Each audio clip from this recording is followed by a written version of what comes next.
सुप्रभात बच्चों। वसंत इस हिंदी पाठ्यपुस्तक के अंतर्गत आज हम पाठ 2 जिसका शीर्षक है बचपन, इस संबंधित हम जानकारी प्राप्त करेंगे। इस पाठ की जो लेखिका है वो अपने बचपन के बारे में इस पाठ से हमें बताना चाहती है, तो उन्होंने अपने बचपन के कुछ यादें जो है इस पाठ में बताई है। लेखिका कहती है, मैं तुम्हें अपने बचपन की ओर ले जाऊंगी। मैं तुमसे कुछ इतनी बड़ी हूँ कि तुम्हारी दादी भी हो सकती हूँ, तुम्हारी नानी भी, बड़ी बुआ भी, बड़ी मौसी भी। परिवार में मुझे सभी लोग जीजी कहकर ही पुकारते हैं। हाँ, मैं इन दिनों कुछ बड़ा बड़ा यानी उम्र में सयाना महसूस करने लगी हूँ। शायद इसीलिए कि पिछली शताब्दी में पैदा हुई थी। मेरे पहनने ओढ़ने में भी काफ़ी बदलाव आए हैं। पहले मैं रंग बिरंगे कपड़े पहनती रही हूँ, नीला, जामुनी, ग्रे, काला, चॉकलेटी। अब मन कुछ ऐसा करता है कि सफ़ेद पहनो, गहरे नहीं हल्के रंग। मैंने पिछले दशकों में तरह तरह की पोशाकें पहनी हैं। पहले फ्रॉक, फिर निकरवॉकर, स्कर्ट, लहंगे, गरारे और अब चूड़ीदार और घेरदार कुर्ते। बचपन के कुछ फ्रॉक तो मुझे अब तक याद है। हल्की नीली और पीली धारी वाला फ्रॉक, गोल कॉलर और बाजू पर भी गोल कफ, एक हल्के गुलाबी रंग का बारीक चुन्नटों वाला घेरदार फ्रॉक, नीचे गुलाबी रंग की फ्रिल। उन दिनों फ्रॉक के ऊपर की जेब में रुमाल और बालों में इतराते रंग बिरंगे रिबन का चलन था। लेमन कलर का बड़े प्लेटों वाला गर्म फ्रॉक जिसके नीचे फर टंकी थी। 2 ट्यूनिक भी याद है, एक चॉकलेट रंग का और अंदर की कोटी प्याजी, दूसरा ग्रे और उसके साथ सफ़ेद कोटी। यहाँ पर लेखिका कहती है कि मैं तुम्हारी दादी भी हो सकती हूँ, मतलब हमसे वे कहती है, वे हमसे उम्र में इतनी बड़ी है कि वे हमारे उम्र के हिसाब से हमारी दादी भी हो सकती है, हमारी नानी भी, या हमारी बुआ या हमारी मौसी। उनके परिवार के सभी लोग उन्हें जीजी कहकर पुकारते थे। जीजी मतलब बड़ी दीदी। वे कहती है कि मैं जब पैदा हुई थी, मतलब पिछली शताब्दी में, मतलब 100 साल पहले जब मैं पैदा हुई थी, तो मेरे पहनने ओढ़ने में काफ़ी बदलाव आए थे। मैं पहले बहुत ही गड़द, मतलब बहुत ही डार्क रंग के कपड़े पहनती थी, जैसे नीला रंग, लाल रंग, पीला रंग, चॉकलेटी रंग, काला रंग, ऐसे गहरे रंग के कपड़े पहनती थी। पर अभी मुझे सफ़ेद कलर के कपड़े पहनना अच्छा लगता है। अभी मुझे हल्के रंग के कपड़े पहनना अच्छा लगता है। मैं जब पिछले दशक में मैंने हर अलग अलग तरह के पोशाक पहने, पोशाक मतलब हर अलग अलग तरह के कपड़े पहने। वे कहती है कि मैंने फ्रॉक पहना है, स्कर्ट पहना है, लहंगा पहना है, घरारा, चूड़ीदार, घेरदार कुर्ते, ये सारे कपड़े मैंने पहने। वे कहती है कि मैंने बचपन में एक फ्रॉक पहना था, वो फ्रॉक आज भी मुझे याद है। उस फ्रॉक का रंग, उस फ्रॉक में जो गोल कॉलर थी, उस फ्रॉक में घेरदार फ्रिल थी, ये सारी बातें मुझे आज भी याद है। लेखिका कहती है कि उनके फ्रॉक के ऊपर जेब में रुमाल और बालों में रंग बिरंगी रिबन रहती थी। उन्हें याद है कि लेमन कलर का बड़े प्लेटों वाला गर्म फ्रॉक आज भी उन्हें याद है।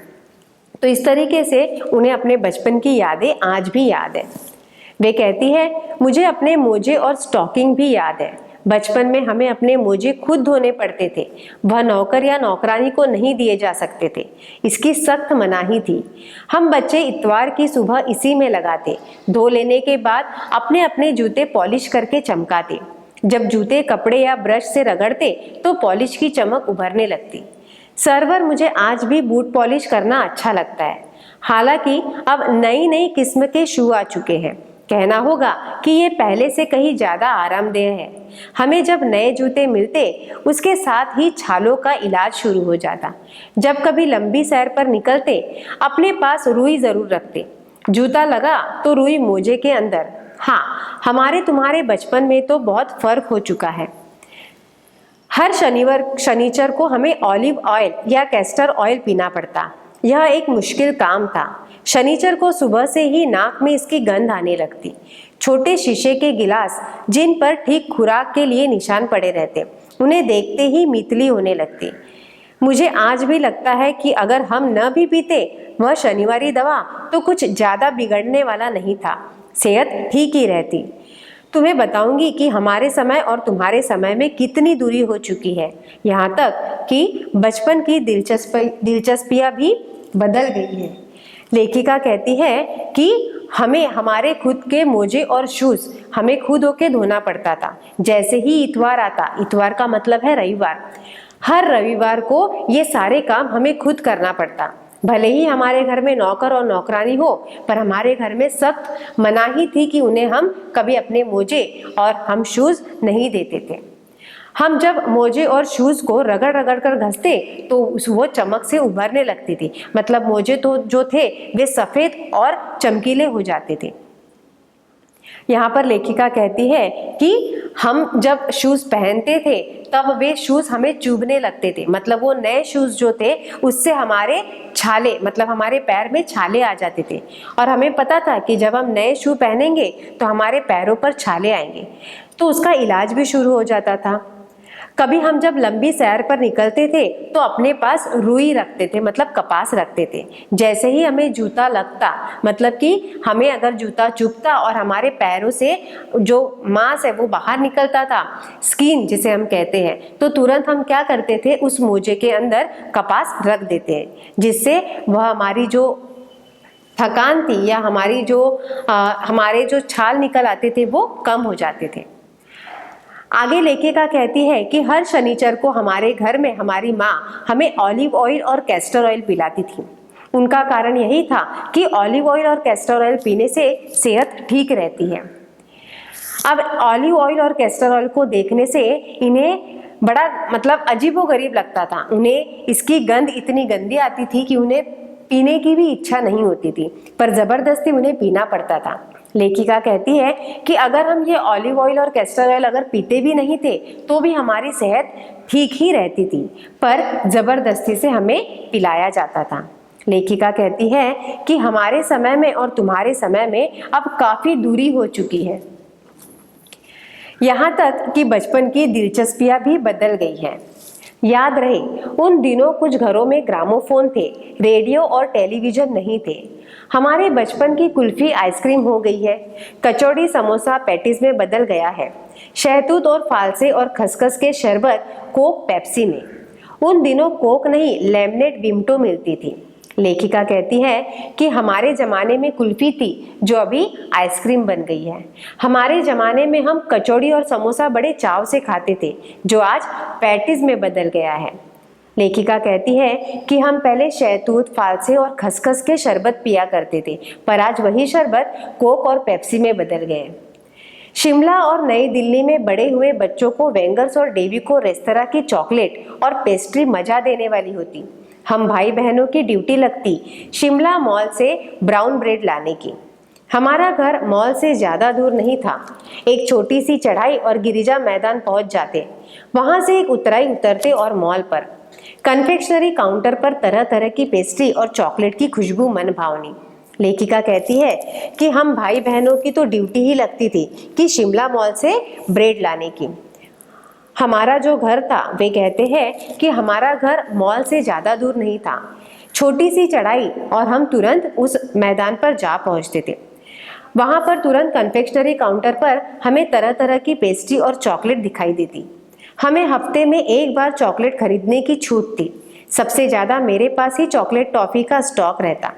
मैं चॉकलेट लेकर खड़े खड़े कभी ना खाती, घर लौटकर साइड बोर्ड पर रख देती और रात के खाने के बाद बिस्तर में लेटकर मज़ा ले ले खाती।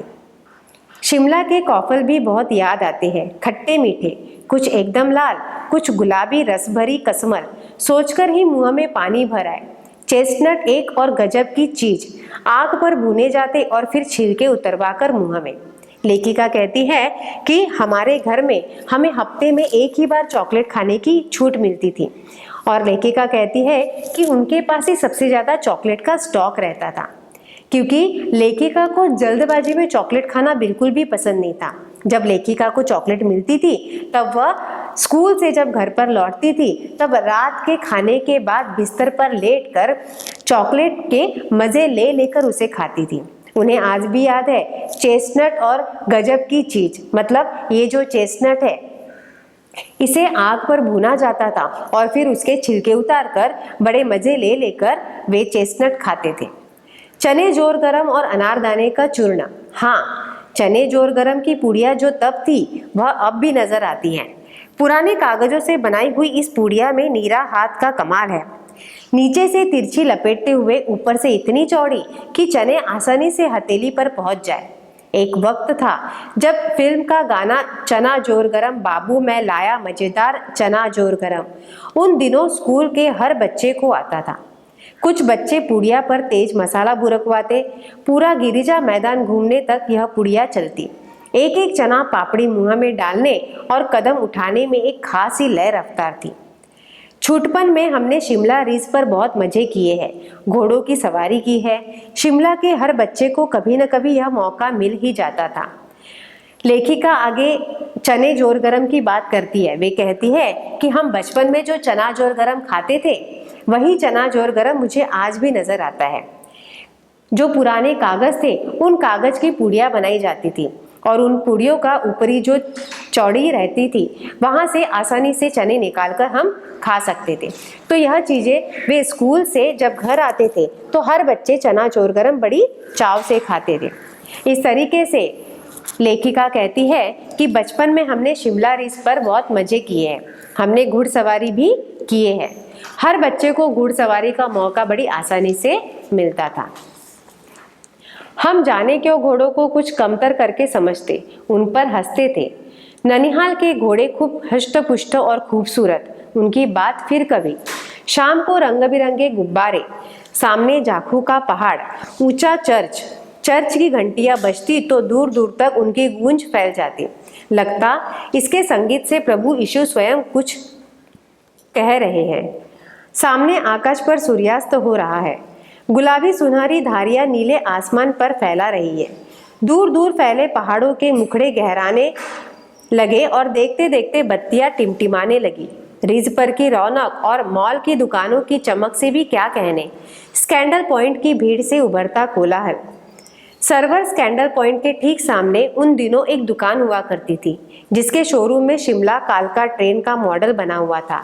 इसकी पटरियां, उस पर खड़ी छोटे छोटे डिब्बों वाली ट्रेन, एक और लाल टीन की छत वाला स्टेशन और सामने सिग्नल देता खंबा, थोड़ी थोड़ी दूर पर बनी सुरंगें।